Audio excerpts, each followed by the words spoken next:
Order. Hold on. You ready? All right, go. Call to order the January 25th Parks and Recreation Advisory, Urban Forestry Advisory Board. Roll call. Tito, Leif, and Jim. Randy excused. Consent agenda. Consists of the approve the agenda for 125 and approve the minutes of 12/19/2018. As chair, I'd like the prerogative to add at the end of the action items just a little update from Michael on the Blue Zone project that was in the newspaper this week, and so he'll give us an update. If that's all right, we'll with the rest of the committee, we'll add that. Do I have a motion to approve the consent agenda? I move to approve. Second? It's been approved and second. All in favor? Aye. Unanimous. Now, Greg, for you, John, the draft Parks and Open Space regulations. Yeah, so where we left off last month is you guys had some changes that you suggested. We also had Reed Colwell, our city attorney, take a look at it, and she issued a memo, and then Greg went ahead and attempted to address her concerns accordingly. So with that, Greg, if you want to just go over the highlights. Sure. And also to point out, I did ask the former Director of Community Development for the City of Liberty Lake to do a peer review on it as well. And if you're familiar with the City of Liberty Lake, it's a relatively new community, but they, in a very short period of time, have established an outstanding park system. And because they are new, they have just an incredible number of subdivisions and plan units and developments in the past 20 years. So I had to ask Amanda to review it as well. And so we've got what the document you have in front of you reflects changes you discussed at the previous meeting, recommended revisions from the city attorney, and the peer review comments as well. So, John, is the version that the board have in front of them, is it in the highlight slide deck format? I have the highlighted format. Did you guys? I printed Looks off like a it. copy. I think if they printed off a copy, can you put that in edit mode? It We was, have it. it's attached in the document. I think there's a second document that shows the highlighted comments. Well, this is the memo. Oh, that's the memo. Yeah. I opened it up and I only see highlighted under C. Okay. C. There's comments right here. So, Okay. Well, and a lot of the changes, I won't go through all of them because several of them are just wordsmithing and making sure as the city was making sure that we're using, the proper legal terminology and the like. But I will draw If not, you can share attention to a few things. So it's And a spoiler alert, there's one kind of significant matter that when we get to it, I'll definitely draw your attention to. But otherwise, starting in the very first paragraph, item number 1, parks and open space, where we talked about dedicating and improving parks and making such payments. We added another provision which just gives more flexibility, which is the ability to make or contribute toward off-site improvements. That there may be some instances, particularly in the case of smaller other subdivisions where if there is a park in close proximity, that it may make more sense and be more cost effective for them to contribute toward that park or toward the acquisition of land that several subdivisions could contribute to than just having a proliferation of smaller ones. So it's a provision that adds another option, but without detracting from the intent and purpose. So that I wanted to draw your attention to under, I guess it's item I, the very first, the first two sentences, the second sentence or the second line, you'll see and off-site improvements. So that was a key addition.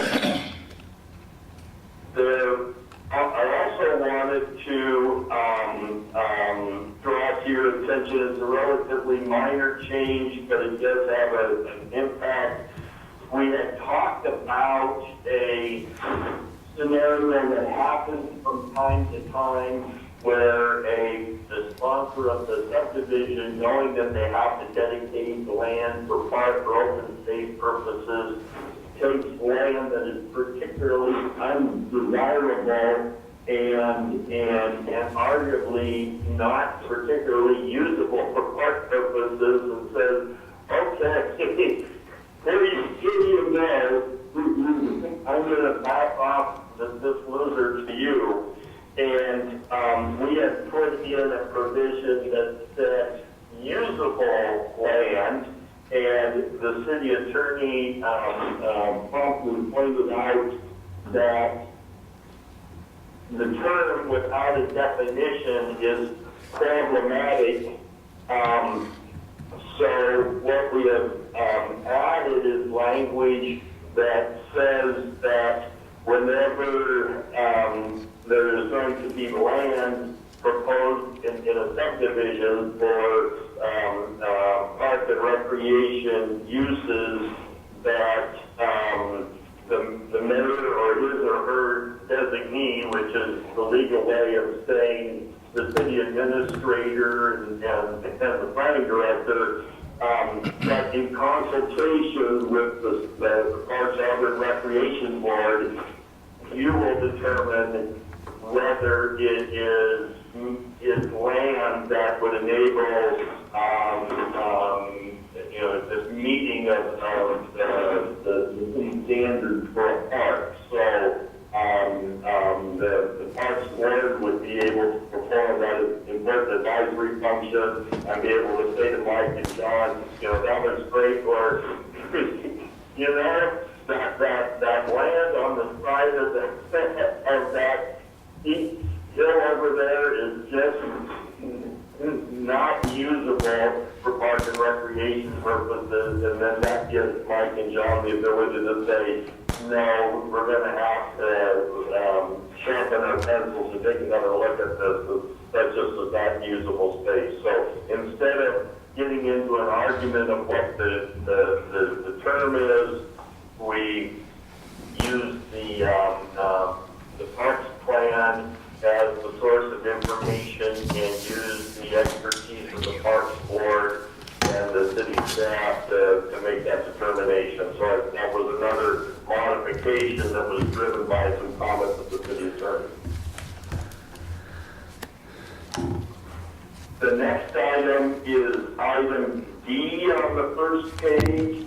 This is an addition, and as we were talking, and this kind of came out of some discussions with the Planning Commission, because the regulations you have in front of you are a part of a larger set of regulations that would govern subdivisions, and in those larger regulations there are things that relate to streets and sidewalks, and part of what the Planning Commission is looking at is recommendations for making sure that subdivisions have sidewalks on both sides of the street, and are now looking at a recommendation that there be a planter strip, an area between the curb and the sidewalk, which makes the sidewalk more usable, safer, and in the perspective of many, makes the subdivision much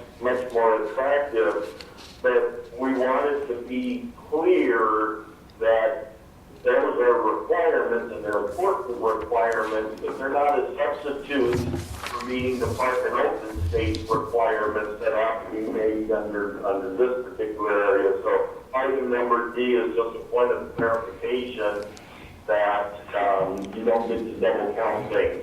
Very similar to what was done in a previous draft when we said, as a project sponsor, you have an obligation to protect environmentally sensitive areas, and in meeting that responsibility, you don't get to double count that. So I wanted to draw your attention to number item D on the first page. And the second page is where the significant issue is, and Jim, your knowledge and experience in this area will be particularly helpful, and Mike will want to jump in as well. But the regulation we've talked about, and you've been very, very clear as a board, is saying that 5 acres is really what's necessary in order to have a meaningful neighborhood park. And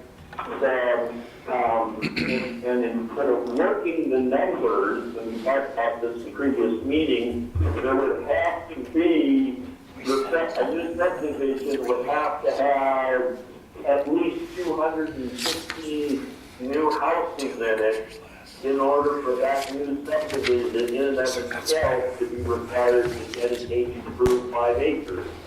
So that certainly may happen once in the city's future, but it may not happen just more than once in the city's future. And the question was, what happens between 2 acres, the size of a pocket park, and 5 acres, the size of a neighborhood park? Because it's much more likely the city would lose subdivisions in that area. And cities, and Jim, you can speak to this, from a maintenance standpoint, cities tend to want to have parks at least 5 acres in size in order for them to be cost effective to maintain, and don't want the responsibility of maintaining a bunch of little parks. And if you ever want to know why, ask Mike about that, because Colfax, for instance, had about 11 or 12 little tiny parks that were just a royal pain to maintain. But as we were discussing what to do with 2, 3, and 4 acres, we talked about that some more, and Mike stepped forward and said, given the circumstances and given the numbers and given the need for more parks in College Place, that the city would be willing to accept and maintain parks between 2 and 5 acres in size, provided that all the standards are met, which include, they have, the grass, the irrigation, the playground equipment, all the things that the sponsor would be required to make. So we have flagged that as an issue and want to talk with the board more about that.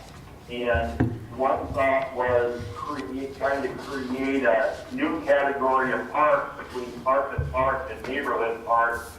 But my thought is that if we say that a pocket park is up to 2 acres and shall be maintained by the property owners or their homeowners association, that 2 acres or more may be proposed for dedication to the city, and then the city may accept it or not, and have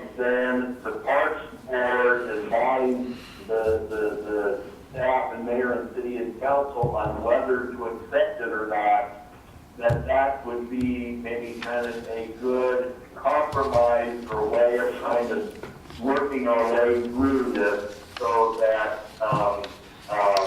if a well-conceived and well-designed park in the 2 to 5 acre range emerged through this process and has met all the city standards, then the city would be in a position to say, yes, we'll accept the dedication and yes, we'll maintain it. On the other hand, if it's not well designed, if it's not well conceived, if it doesn't meet the city standards, the city has the ability to say, no, thank you, and or to continue the negotiations. So that's one significant piece in this is the question of what to do when we have 2 to 5 acres.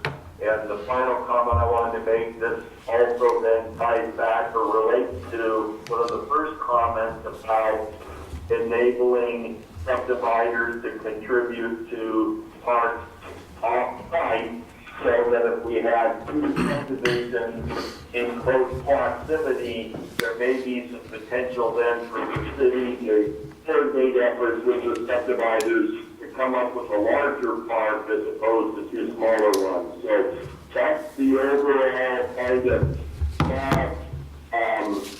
There's some language in here that says that the city will give priority consideration to parks 5 acres or more. That's an important consideration. So I'll stop there to see Mike if you have anything you want to add. Otherwise, this is really the heart of the matter that we want to discuss with the board today.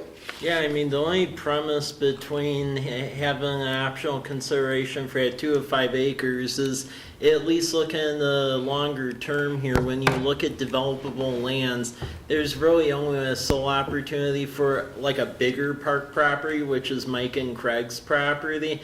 My concern when you look at how tight the urban growth area is a lot of your future developments in the next decade or 2 beyond Mike and Craig's property are going to be little infill projects. And we definitely don't want pocket parks, but yet on the other hand, the 2 to 5 acre, if there is opportunity and it's well designed as part of like a semi-smaller thing, I don't know exactly if we should just overlook that either, because otherwise we'll have proliferation of parks like over by Mike and Craig's place. But let's say something pops on the north side of the college place, that would be really hard to be doing land acquisition just the way it is up that way, but yet there is a need for park property because the nearest one's Kiwanis Park. So that's some of the minutia behind this. I was just, when I was reading this, I thought we set a minimum, this might clarify it even more. Yeah. This is in my mind, so Yeah. I might just be dreaming again. I thought we set a minimum of 3 acres, not 2 or 5. And we didn't have any classification for a pocket park. Yeah. If we need to revise the 3 acre being the smallest neighborhood park down to a 2, we can do that. But I think when we get into Yeah, I don't want a gray zone Yeah. of 2 to 5, I think that really doesn't provide much direction for the council. Yeah. So from my perspective, I'd like to see it, the word 2 or the number 2 be changed to 3, Yeah. and the 5 be changed to 3. That way we're consistent across the board. It's just my thought. Maintaining anything less than 3 is too much cost for the city. And that's my written comment too. Wasn't that, Greg, wasn't that 2 to 5, didn't that come out of the park plan? But I thought we settled on 3. So, But Yeah, no, there was kind of a gap there, and so what we wanted to do was to close the gap, and that's. I understand that. Because some of the margin notes, we said 2, 3, 4, 5, wherever we draw the line. Mike suggested 2, Jim suggesting 3. I think the key is whatever number we arrive at, we'll then go through and make sure that all the numbers are consistent with that number. And so Jim's suggesting that we put the floor for neighborhood parks at 3, which would mean we'd raise the ceiling on pocket parks to 3. So a homeowners association could have a 3-acre park, that's fine. But we don't have a pocket park classification. No. Take over the maintenance, So why put it in gotta be the here? city standard, it's gotta be at least 3 acres, if not more. He's thinking of other stuff, Yeah. other communities that Yeah. may have pocket parks. But we, Greg, we don't have a classification of pocket parks in our plan. Zero. And I think we confuse it if we start to add it into our plan. Yeah, so what I recall, Greg, is we had an extensive discussion in the past about the whole to pocket park to not to pocket park because of the Colfax experience. The general consensus was that on the city end of things, no pocket park. So really, we're left with the debate about the 2 versus the 3 versus the 5 acres. And 2 to 3, I don't think it matters that much either way, so I'd be okay with the 3. I just think it could potentially be a missed opportunity to cut it off at the 5, just because of the amount of homes needed to Yeah. add up to that. I would agree. Yeah. I would agree. Because otherwise, once Mike and Craig are done, we'll be toast as far as trying to get that. Well, you'll be buying property Yeah. with dilapidated houses. Yeah. And And, try to make a parcel that's 2 to 3 acres, 5 acres, Yeah. whatever. Yeah, three's manageable to aim for even in the tighter infill areas. The 5 gets to be a bit of a challenge, although we can strive for it. And I think in my past memory of our discussions during the plan, we kept changing it back to 3. Yeah, We went from 2, and people would say 2, and no, our minimum was 3, and it's okay Yeah.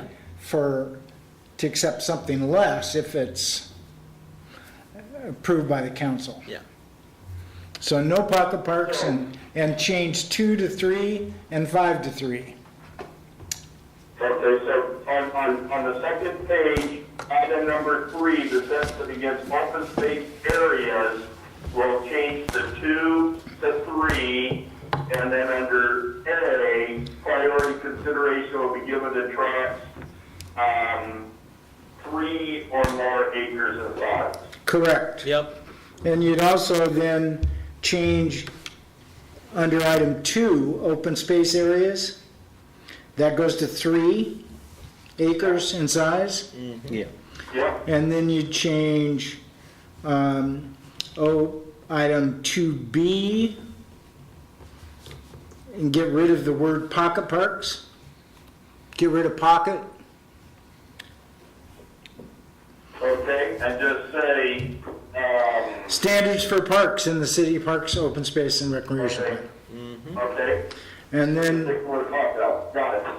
and then we got the ones in item 3 and 3A get changed from Good, 2 to 3 and 5 to 3. yep, Yep. All right. excellent, Is that, I think that makes it clearer. yes. Okay. And then, Jim, under 3E, we also then have, you know, as the Parks Board, you can, you know, recommend to the mayor and council when you have something in front of you, you can say, you know, back to the mayor and council, we recommend that you accept this proposed dedication. You can say, we recommend not to accept it, or we recommend that it be accepted, but here are some modifications that should be made. And that's where your guys' experience and the board's guys' experience would be helpful. So at the end of the day, the city is getting improved areas that meet standards. So that kind of closes the loop. Correct. Good job. Thank you, Greg. In that section, I wonder if it would be a good idea to clarify that the improvements need to be completed so that we know exactly what it is. It's not just a plan that we're accepting. But it's the plan Yeah, and and the improvements. improvements. Yeah. Greg, just so you know, you have until 8:45. Okay. We have some other stuff on the agenda. And I Good. have if I could go forward and bring out another point. Item C, where we're discussing the improvements, at least the last one is an issue for me. I think putting in parking requirements for a 3-acre park, that's a classified neighborhood park, may not be necessary. And since we're having such a long issue with accepting small parks or not, we're not going to get, as Michael denotes, due to the configuration of the UGA, Yeah, we're not going to get any big parks except for maybe one, Yeah. where we're going to require parking. yep, All the other ones are going to be smaller neighborhood parks that we don't want to waste green space and put I agree. asphalt in. I would think that a park under 5 acres should not need any parking. And then I think the parking becomes an issue of really what is the facility that's bringing people there. So a sports field, yeah, absolutely. People can be driving to go there. Another one, a great example is a trailhead. If you go over to Seattle and see some of the trailheads and how many cars are parked on the side of the road versus parking, there's no parking available for them. So that's one that it's not a big area, So but it maybe, attracts a lot of vehicles. maybe the trigger would be what the improvements that are there. If there's pickleball courts and basketball or it's a trailhead, that would trigger some sort of parking. Yeah, and maybe we can define it by leaving it loose, Right. so it's approved by the Parking. council with consideration Yeah. provided by the board. Parking considerations is what I would say, rather than say for at least as many cars, just say parking considerations. That leaves it open and subject to, the situation. Defined in a plan, yeah. case-by-case basis. So it could be just as simple as saying, I'm thinking of 2 different ways maybe of doing it. One would be as simple as just saying, and parking as appropriate, or and parking as determined by the city. Or the third option would be to go to the city's parking standards, which are in a different place, and add some language that says that parking in parks shall be provided based on a parking study and the nature of the facility. I like the first 2 options better, because anytime you have a standard that's in another part of the code, it oftentimes gets lost in the shuffle, but those are at least 3 different ways that come to mind to address what you were just discussing. Yeah, but the hard part is how not to be arbitrary and capricious. Yeah. And that's what will fall in a legal challenge. Well, we have a couple of parks that have parking lots, and we could, that parking lot at Kiwanis Park is never full. Yeah. The one at Lions is Yeah. often, but that's But that's Has a big more- park. We do big yeah. events there, so, you got sports Yeah. yeah. fields and I think we could leave it. as to the- deemed. To the approval of, or to the recommendation of the park board as approved by council, or Yeah. something like that. And we're not gonna go crazy. Obviously, Yeah. we have an idea of what works in our community and. so. Yeah. And I guess, are any of these 5, are all of these 5 items required? That's my question. Well, the restroom could be an issue too. Yeah, exactly. Those are, you're talking $80,000 to $100,000. Easy. For 2. Yeah. Easily. Oh, yeah. Today, it's 100 plus.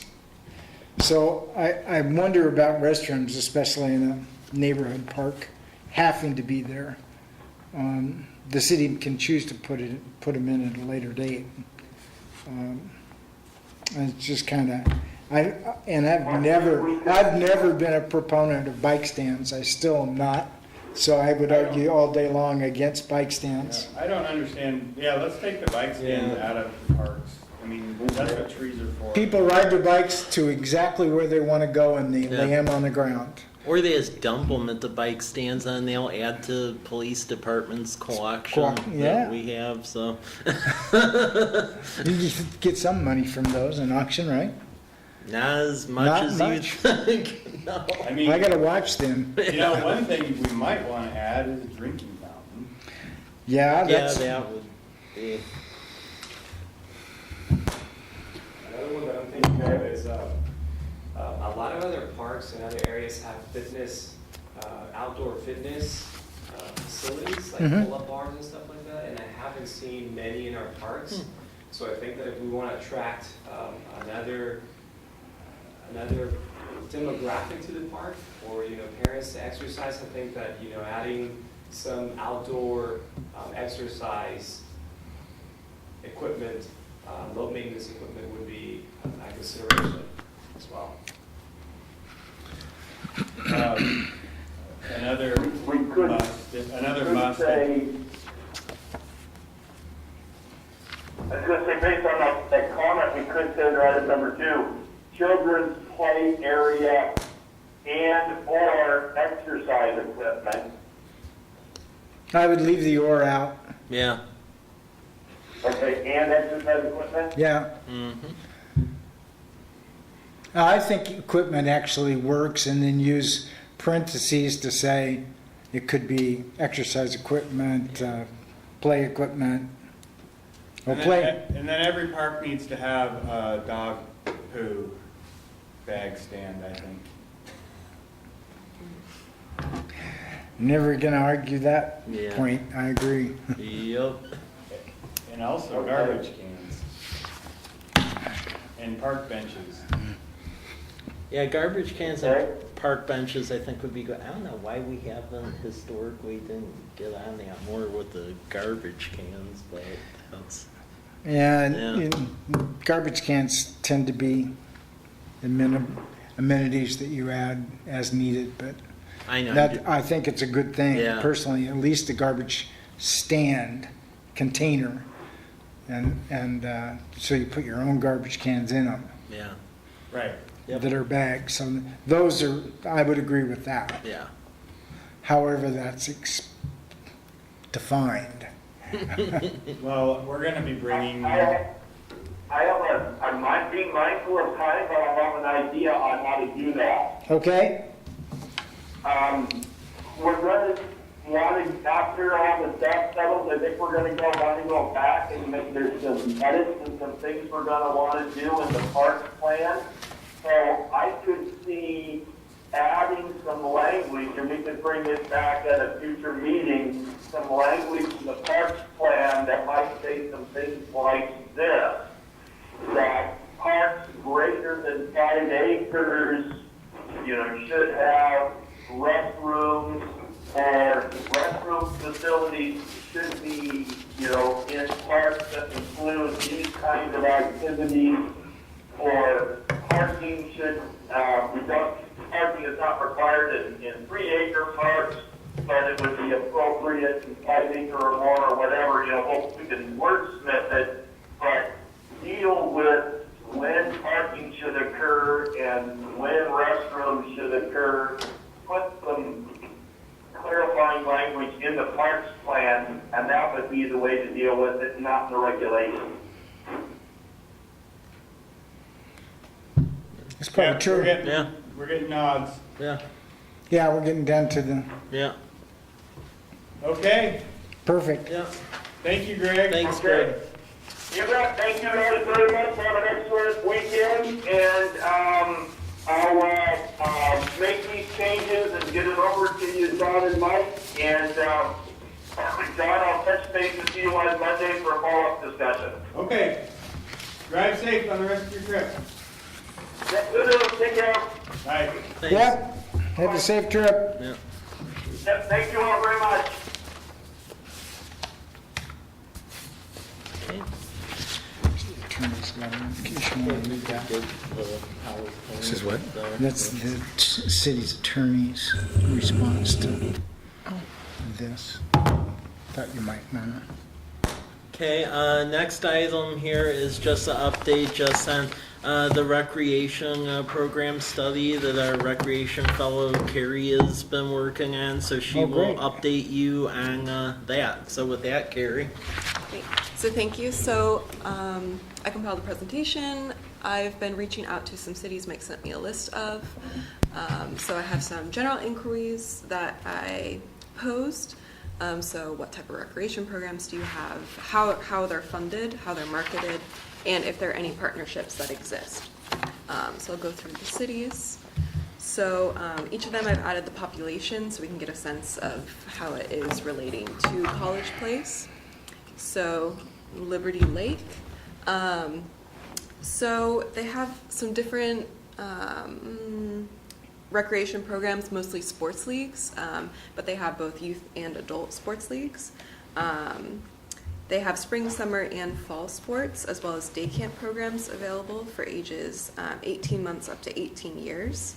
However, the programs are contracted out to different, private or non-city management. So they're funded with a, currently they're in a 3-year contract or agreement that states that the city receives 15 to 20% of the registration or they phrased it as reservation fees, but it was clarified to be registration fees. And they use that 15 to 20% for field space and the usage of the parks. So the city doesn't directly run these sports leagues. However, they receive essentially upkeep and maintenance funding. So they charge the users Yeah, essentially. a fee? So currently it's a 3-year agreement that they're in. I'm not sure what year of the agreement they're in, but that's currently how it stands. And do you know what they charge them? I do not. I can, Okay. yeah, as we go, I can make notes to follow up. And who's running those programs? It would be maybe Little League, as guessing, adult softball league, for Right. instance. They say- Some of those could be done outside of Parks and Rec, but using city facilities. Right. So what do they pay for maintenance? And they listed the programs are contracted out to Challenger Sports, Yeah. Tinkergarten, and Skyhawks is what they listed. Challenger is disabled Little League baseball program. Okay. And so primarily they market on the city website as well as the city Facebook page. And their partnerships are primarily through the Tinkergarten, Challenger Sports, and Okay. Skyhawks. So So they they don't have provide the field and the maintained fields and space, Wow. and support to staff as needed. That wasn't necessarily, So they don't have any partnerships with the schools? No. of Liberty Lake, Yeah. okay. okay. On to Airway Heights.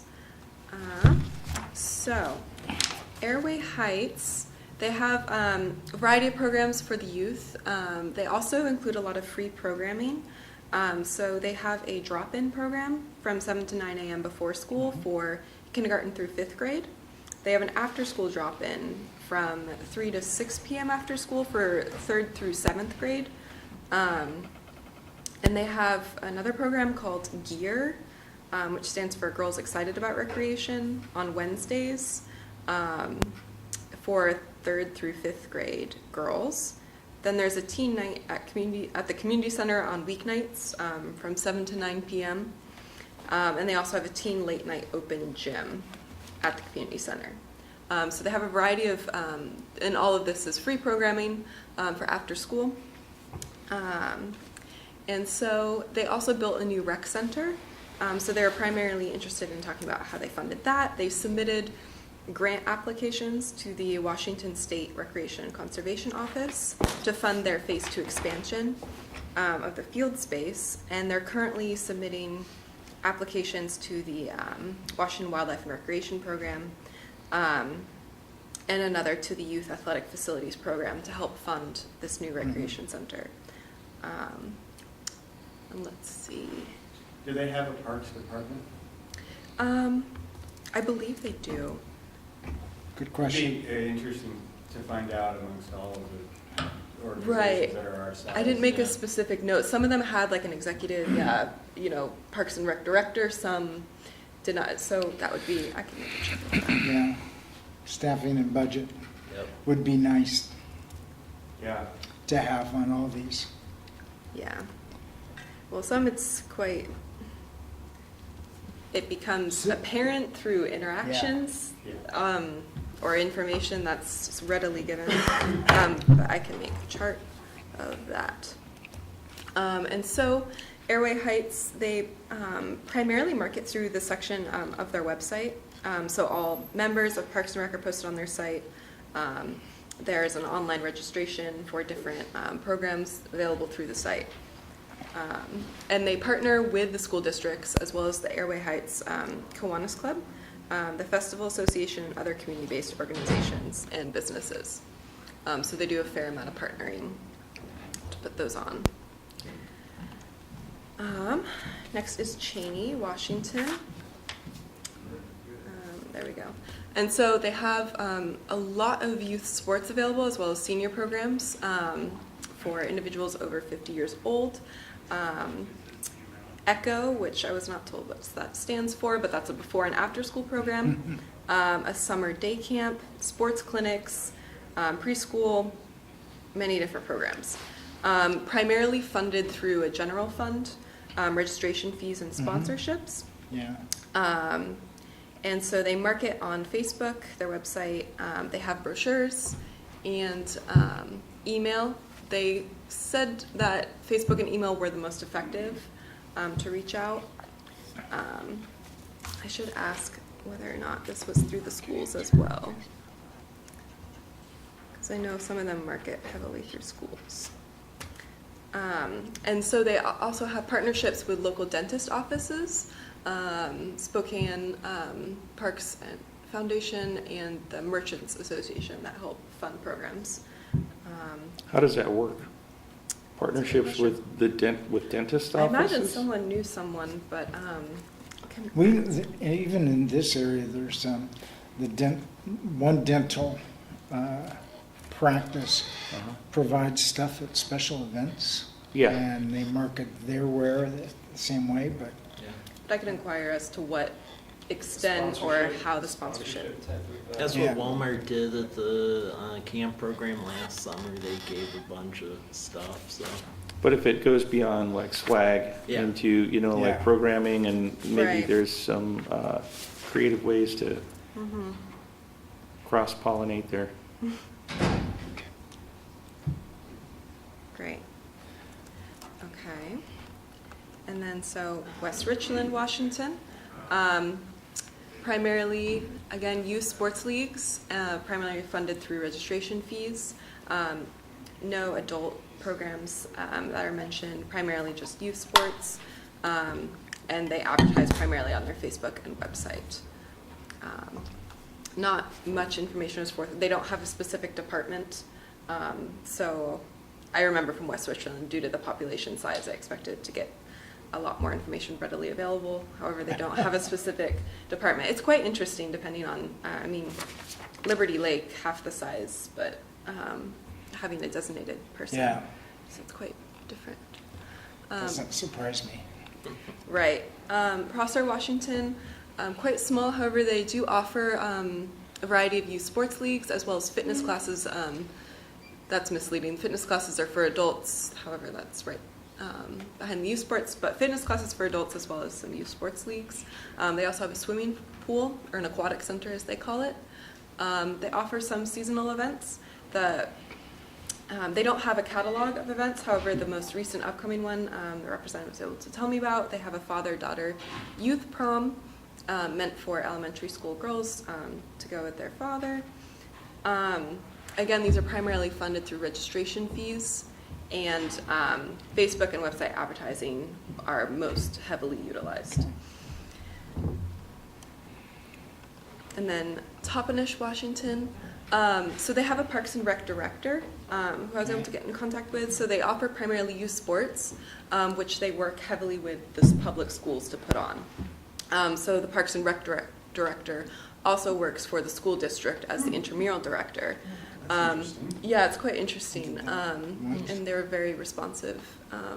However, it's funded through the general fund and program fees, some United Way money, I was told, and the school district picks up half of the director's salary and benefits. So the Parks and Rec director essentially splits their time between the school district and working for the city of Toppenish. Youth that are enrolled with the Yakima Indian Nation are paid for by the nation. So that's a sponsorship there. And so generally, Parks and Rec director, I'm not sure how long he's been in the position, but he cited that the programs are generally well known in the community. However, there are flyers that are sent out to the schools, a Facebook page specifically for Parks and Rec, and the local television channel puts up information as well. PSAs. Yeah, so there's a good amount going on there. Union Gap. So several years ago during the recession, the Parks and Rec was cut and hasn't really been reinstated. So primarily a lot of the opportunities come from Yakima. However, that's currently only what exists right now. They didn't necessarily mention if it was going to be reinstated anytime soon, but currently there's no standing program. Again, Ephrata, Washington. A lot of youth sports programs, no adult or senior programs, funded through registration fees, no sponsorships. They have a nice swimming pool. Oh, they do? Yeah. Oh, great. Aquatic facility. And they do offer online registration for programs. And then Clarkston, Washington, similarly, youth sports leagues, registration fees, no mention of sponsorships, some Facebook and website advertising. East Wenatchee, again, quite similar. Sports camps occurring in the summer. And then Othello, Washington, that's the last one coming up. Some youth sports leagues, as well as a swimming pool. Registration fees again. They primarily advertise through Facebook and website. They found flyers to be not necessarily that effective, so that got cut out in the past couple of years. And they cite that high school volunteer coaches come in as well. It's a little bit of a partnership. Some things I noticed overall, I don't have a slide for this, was a lot of the cities getting on online registration for programs. And I know City of College Place, there were a couple links for that. Some cities that have a bigger, more robust program had a collective booklet of programs for the year. And some started to add in adult activities or cited a desire to put on either adult activities such as a sports league or adult recreation or even senior adult recreation. And then some, I'll make a chart as well, as recreation is growing. Some of these cities have a recreation and events webpage, specific webpage, such as in Liberty Lake, Prosser, Toppenish, and Ephrata. They all have, their own separate Parks and Recreation webpage where, of course, you find a link to register online for programs or other relevant information or links to the Facebook or where flyers could be downloaded if they would put up flyers. And I think with that, I will also compile the list of, Parks Department, whether or not they have a specific Parks Department, and their staffing and funding. So how do we compare versus the best and the worst? With the city Yeah. college, that's what we currently have. So I say definitely having a Parks and Recreation program puts us above, say, Union Gap not having one.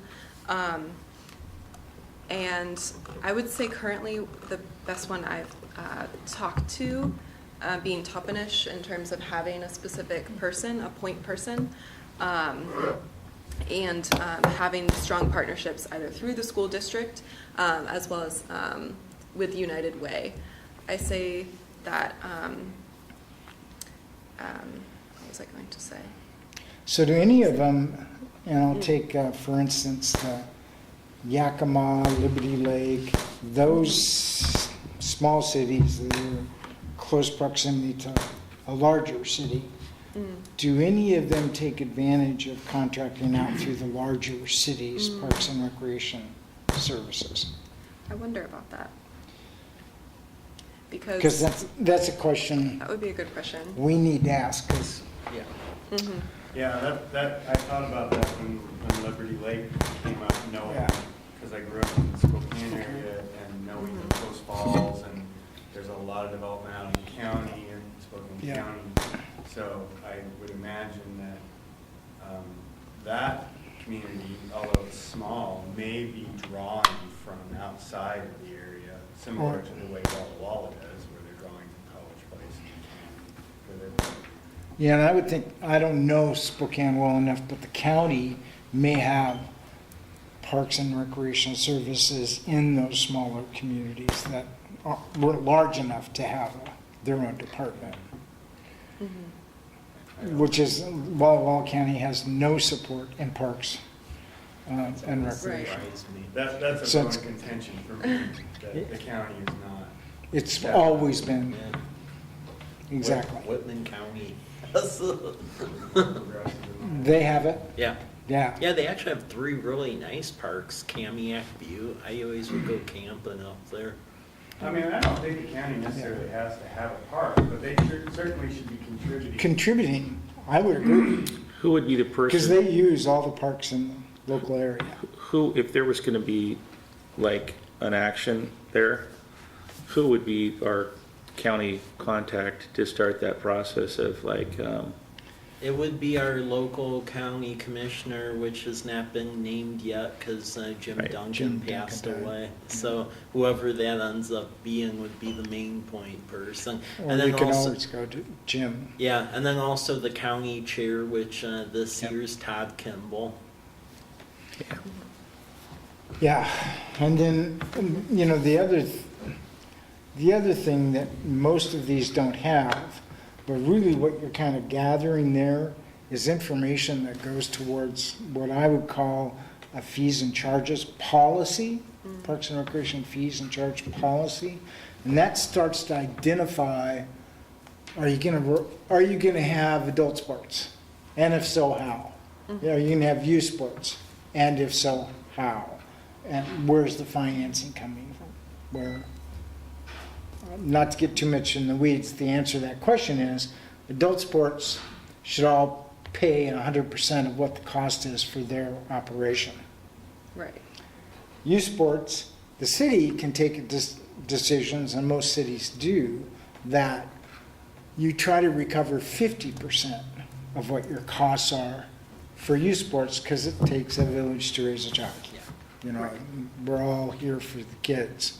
So it's a policy that it'd be interesting to see if any of these cities have. Probably not. The next step up in population, I'd say from 15,000 and above, most of those cities should or could have a fees and charges policy. And you can always get Walla Walla's, because I wrote that when I came here. Okay. So it's a really good document that sets out the philosophy on how you're going to operate parks and recreation services. That'll be good. It's as I- really straightforward. Yeah. So it's only about 25 pages. Yeah. Mhm. Did you say so? Concise. Call and get it from Walla Park Center. I heard they just changed that problem. They might have. They changed. All the staffing in there goes, why do we have that thing?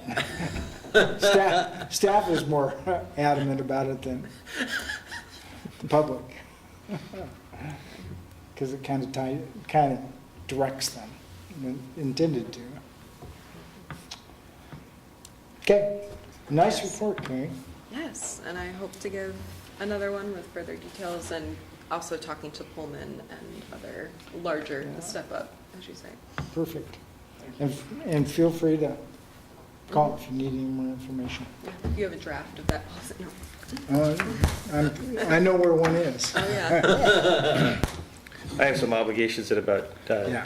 5 or 10 minutes, so I'm going to need to go. Are there any decision items that we should Well, be? yeah, this is a Lamperthy really trees? quick one for Lamperthy. So we end up getting a Transportation Improvement Board grant to actually resurface it and replace heap sidewalk panels around some of the trees that have died or are dying. And because we're a tree city, we do have the opportunity to apply for a Department of Natural Resources grant to go replace some trees. Right. So my question, we have the tree list. What would be the best type of tree? Because they changed the application this year for Department of Natural. It used to be really easy to get a grant from them, Yeah. and now they've turned into a very long 2-step process. We've passed the first step, which was what the original full process was, and now we have to turn in another like 20-page document to finish it out. So we actually have to say what type of tree we want to replace in there. So I was wondering if this board had any recommendations on I that. have a recommendation, silver maple. My second choice would be Russian olive. I saw that coming. Yeah, 4-letter word trees. My recommendation is get rid of the honey locust. Well, I know that's what we're gonna do, but Perfect. is there a Then back, your space and the sidewalk really starts to dictate It's not. what your tree well opening is going to be if you're going to do it similar design as it is there now. Yeah. Or you're just going to do the planting strip the full length. You don't pour as much concrete that way. Mm-hmm. So it depends on the design, Okay. but I would say you're not going to be able to plant anything more than a class 2 tree. Class 2 tree. Okay. A red maple, autumn blaze maple are really beautiful. Okay. An ash, I worry about the ash borer coming this way. 'Cause- That's what my concern is, because when I lived in Illinois, we had emerald ash borer, and it killed basically all trees in the Chicago area. And Walla Walla's heavily ash planted. I like that on blades. We have one in our yard. They're columnar, so you don't get the problem like the honey locust that goes out in the street. You're not having to You deal won't with have to them. trim them hardly at all. Yeah, maintenance-wise, they're a great tree, and they're really beautiful when they're coming out in the spring. It's Well, in the fall, in the too. fall it gets brilliant red, brilliant chartreuse almost. As part of this project, we're also going to replace the irrigation system along Lamperthy, because that's completely shot. It hasn't worked in some time. In some So, time? Yeah. Yep. Yeah, that happens. So you may leave an open planting strip versus Mm-hmm. concreted Yeah. and creating a tree well. I don't know what.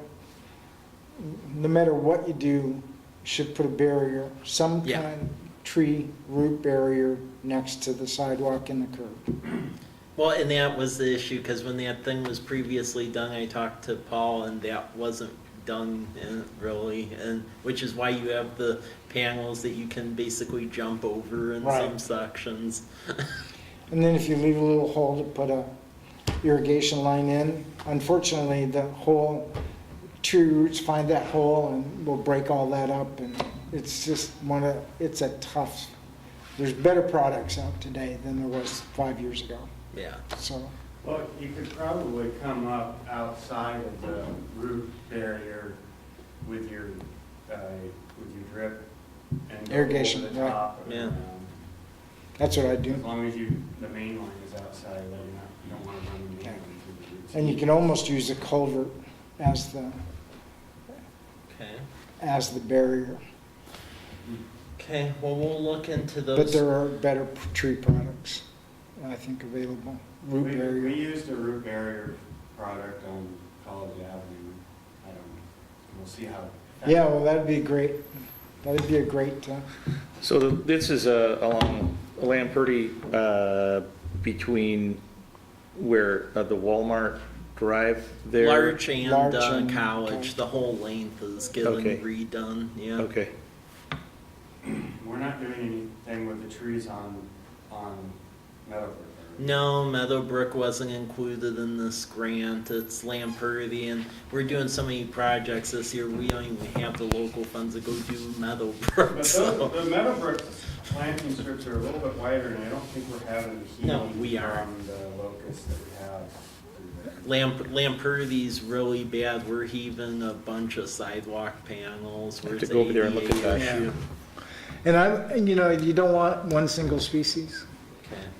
Okay. I do 3, given the length of that project. Okay. So you can pick, let's say autumn blaze, maple, and then whatever's on the other 2. The other 2 could be anything on Okay. that list, and look for columnar. That'll be less So would maintenance. you just alternate every? You could alternate on one side of the tree, or you can do any, Yeah, I guess. we could Creative way alternate you on want one to. side and then a solid stream. you could be a solid stream on one side. Okay. It would be a beautiful, beautiful fall with the autumn blaze on both sides for, I'd say from Larch to, what's the street that goes to Walmart? Meadowbrook? Meadowbrook. Yeah. Like a street That like would that. be right on both sides of the Yeah. street. That would be, Well, and that'd make the area look really good. It's a new tap house that's gonna be going in right behind Les Schwab, so. new Oh, tap is there? house? Yeah, Hop Thief. Hmm. It's a restaurant and also a tap house Huh. owned by Justin Watson. He owns Red Monkey. Yep. Stone. Stone Hut. Yeah, and it's gonna have like a little outdoor patio to it. Great. And, I yeah, could walk home from there. Yeah. One real quick thing I just want to go over quick is the whole blue zone thing. So, folks from this area engage with Blue Zones, community health, and other folks a while ago, and they came here for their site visit this week. And the whole premise behind this is doing various codes and activities and programs to enhance livability and the age you live and so forth. And they went over material from 5 places that essentially live the longest, which is Loma Linda, California, Sardinia, Okinawa, and 2 others are escaping me.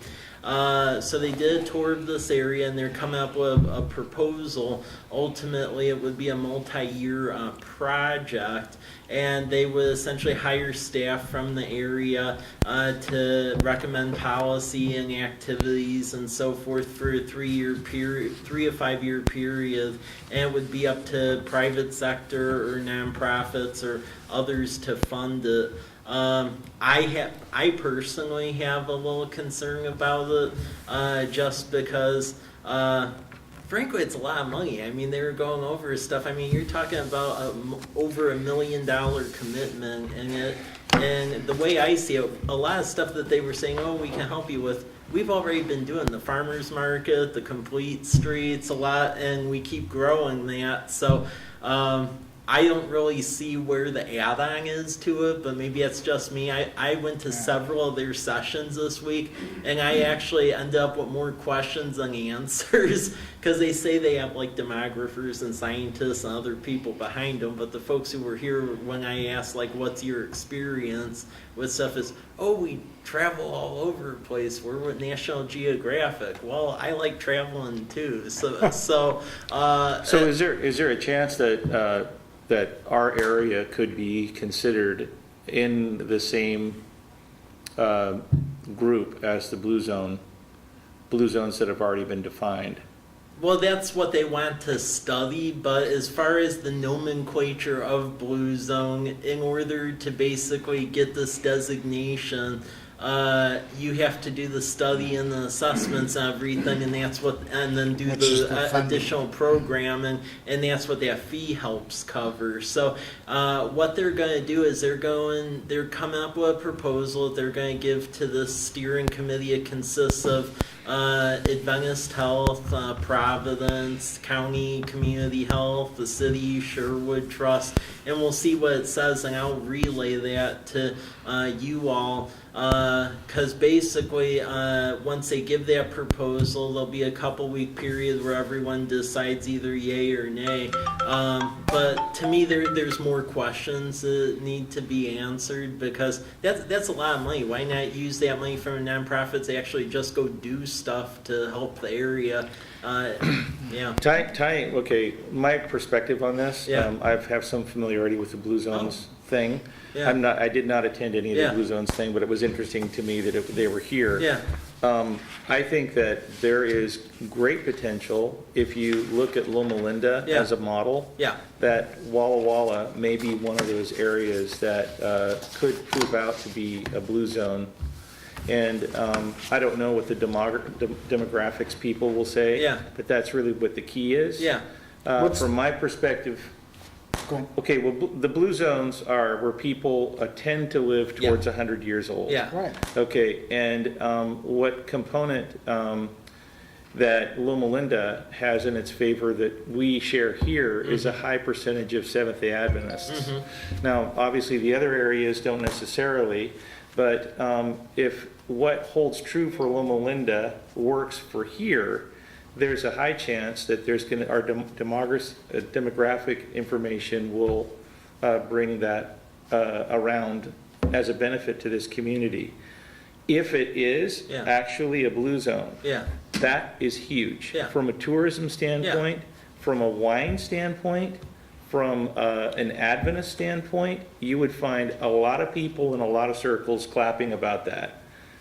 So I think it should be taken very seriously. Yeah.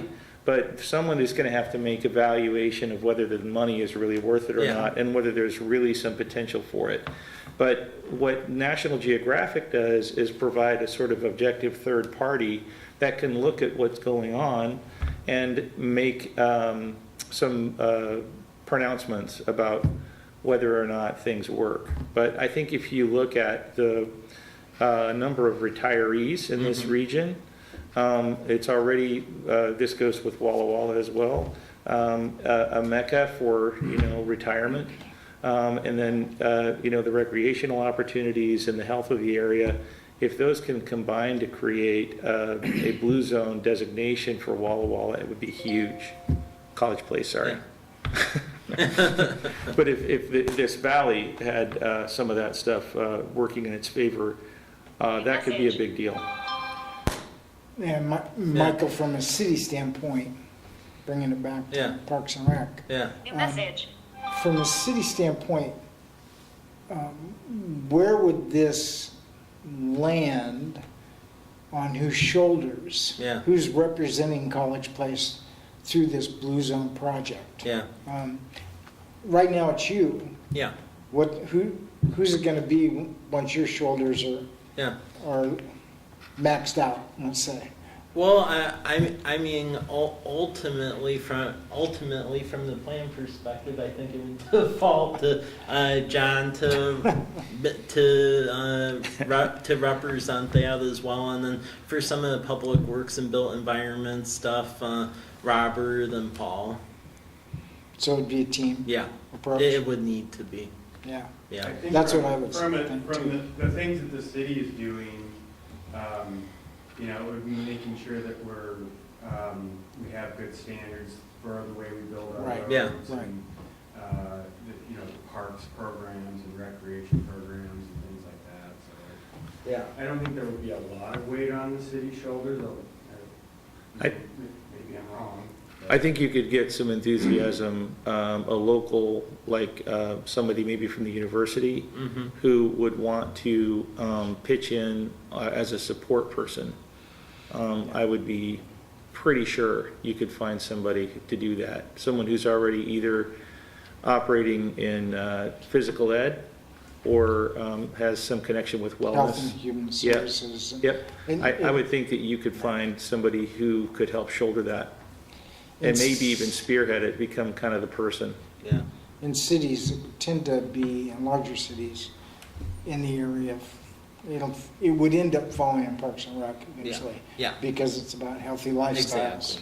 Exactly. And that's, you,